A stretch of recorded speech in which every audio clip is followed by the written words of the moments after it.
মধ্যে দেখবেন এই জায়গাটা একটু অন্ধকার অন্ধকার লাগে, এই সাইডটা থেকে এই সাইডটায় কোনাটা যাইতে যাইতে এই নীরব নীরব লাগে, লাগে না?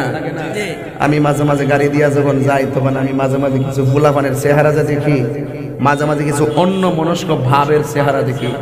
এই চুল পোলাপান গুলো আমার মনে হইতেছে আর কি, যুবক পোলাপান গুলো মনে হয় তারা নেশার সাথে জড়াই যেতেছে অনেকে।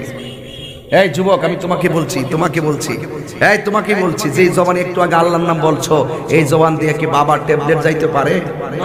কথা কন না কেন? যেই মুখ দিয়ে আল্লাহর স্লোগান দিচ্ছ সেই মুখ দিয়ে কি মা বাবাকে গালি দেওয়া যাবে?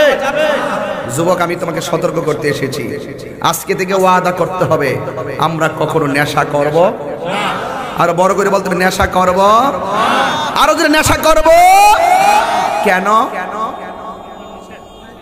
এক নম্বর, নেশা করলে ঈমান ধ্বংস, দুই নম্বর আমল ধ্বংস, তিন নম্বর নিজের শরীর ধ্বংস, চার নম্বর পারিবারিক জীবন ধ্বংস, পাঁচ নম্বর সামাজিক মূল্যবোধ ধ্বংস, শেষ পর্যন্ত পাগলের মতন রাস্তা ফিরা কুত্তার মতন মরে।